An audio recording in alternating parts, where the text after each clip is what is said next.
Hello dear students, welcome back to my channel Ajit study centre. आज के इस video में हम लोग विज्ञान का चमत्कार पर निबंध को पढ़ेंगे। तो आप इस वीडियो को बिना स्किप किए पूरा अंत तक देखिए। इससे पहले कि अगर आप हमारे चैनल पर नए हैं तो चैनल को सब्सक्राइब करके बेल आइकन को प्रेस जरूर करें ताकि आपको इस चैनल की सारी नोटिफिकेशन मिलती रहे। विज्ञान का चमत्कार एक ऐसा टॉपिक है जो हर एक एग्जाम में निबंध लेखन में 10 मार्क्स का पूछा ही जाता है।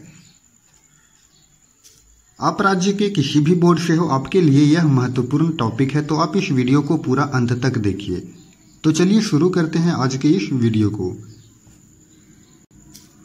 विज्ञान का चमत्कार पर निबंध। सबसे पहले हम इसमें देखेंगे विज्ञान वरदान के रूप में, उसके बाद देखेंगे विज्ञान अभिशाप के रूप में और सबसे अंतिम में देखेंगे निष्कर्ष।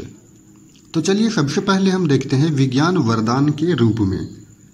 विज्ञान ने अंधों को आंखें दी है, बहरों को सुनने की ताकत, लाइलाज रोगों की रोकथाम की है तथा अकाल मृत्यु पर विजय पाई है। विज्ञान की सहायता से यह युग बटन युग बन गया है। बटन दबाते ही वायु देवता हमारी सेवा करने लगते हैं। इंद्र देवता वर्षा करने लगते हैं। कहीं प्रकाश जगमगाने लगता है तो कहीं शीत उष्ण वायु के झोंके सुख पहुंचाने लगते हैं। बस, गाड़ी, वायुयान आदि ने स्थान की दूरी को बांध दिया है।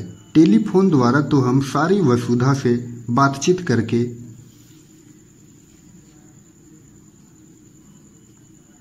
उसे वास्तव में कुटुंब बना लेते हैं। हमने समुद्र की गहराइयां भी नाप डाली हैं और आकाश की ऊंचाइयां भी। हमारे टीवी, रेडियो, वीडियो में मनोरंजन के सभी साधन कैद हैं। सचमुच विज्ञान वरदान ही तो है।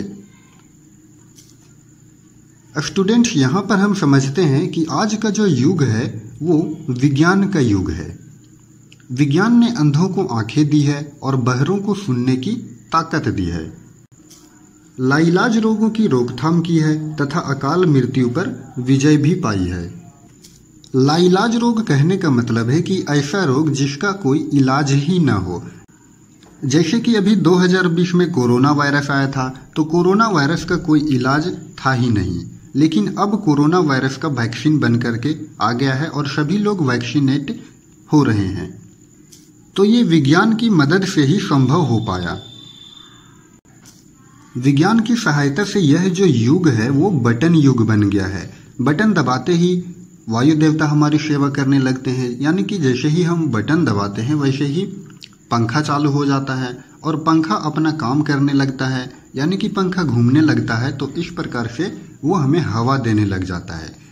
तो बटन दबाते ही इंद्र देवता वर्षा कराने लग जाते हैं, यानी कि बटन दबाते ही सिंथेटिक रेन होने लग जाता है। तो बटन दबाते ही प्रकाश जगमगाने लगता है। तो कहीं पर क्या होता है कि शीत उष्ण वायु के झोंके सुख पहुंचाने लगते हैं, यानी कि एसी कूलर चलने लग जाता है।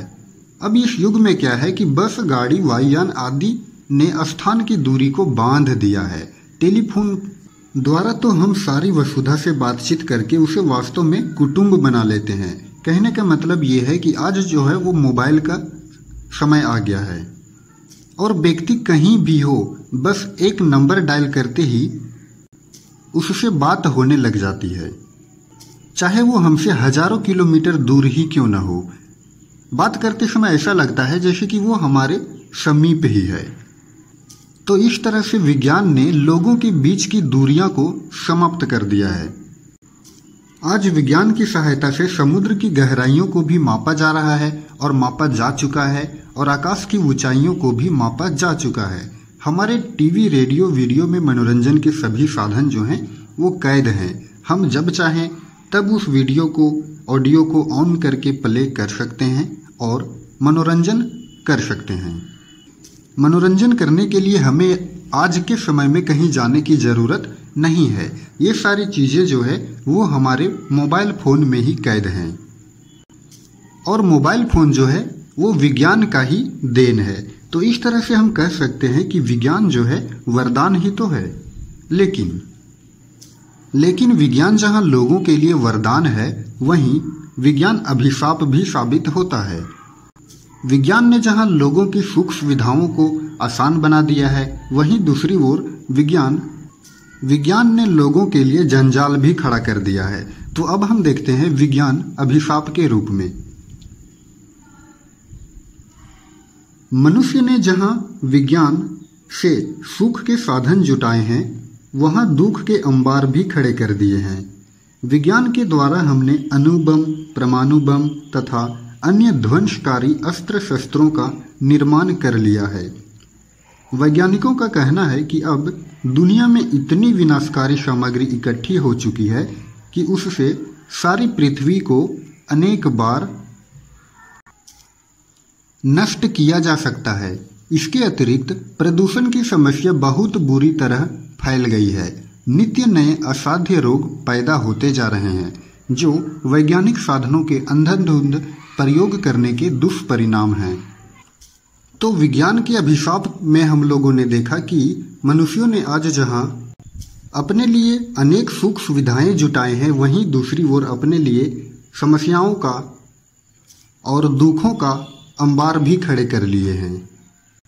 विज्ञान की मदद से आज अनेक देश अणुबम, परमाणु बम, अनेक अस्त्र शस्त्र इत्यादि विध्वंसकारी चीज बना लिए हैं। और अभी वैज्ञानिकों का कहना है कि अभी तक दुनिया में इतनी ज़्यादा विनाशकारी चीज इकट्ठी हो गई है कि दुनिया को अनेक बार समाप्त किया जा सकता है।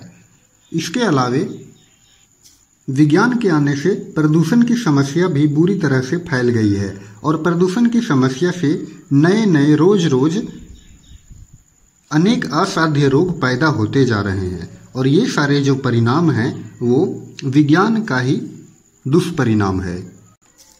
अब हम आगे देखते हैं। वैज्ञानिक प्रगति का सबसे बड़ा दुष्परिणाम मानव मन पर हुआ है। पहले जो मानव निष्कपट था, निस्वार्थ था, भोला था, मस्त था और बेपरवाह था, वह अब छली, स्वार्थी, चालाक, भौतिकतावादी तथा तनावग्रस्त हो गया है। उसके जीवन में से संगीत गायब हो गया है। धन की प्यासा जाग गई है। नैतिक मूल्य नष्ट हो गए हैं। और विज्ञान के दुष्परिणाम का सबसे बड़ा प्रभाव मानव मन पर हुआ है। पहले जो व्यक्ति दूसरों के लिए जिया करता था, आज वह लोगों को लूट पाट कर अधिक से अधिक धन इकट्ठा करना चाहता है। इस तरह से लोग अधिक से अधिक धन इकट्ठा करने की लालच में लोग तनावग्रस्त होते जा रहे हैं और इस तरह से लोगों के जीवन से नैतिक मूल्य नष्ट हो गया है। अब हम देखते हैं निष्कर्ष। वास्तव में विज्ञान को वरदान या अभिशाप बनाने वाला मनुष्य ही है। जैसे अग्नि से हम रसोई भी बना सकते हैं और किसी का घर भी जला सकते हैं। जैसे चाकू से हम फलों का स्वाद भी ले सकते हैं और किसी की हत्या भी कर सकते हैं, उसी प्रकार विज्ञान से हम सुख के साधन भी जुटा सकते हैं और मानव का विनाश भी कर सकते हैं।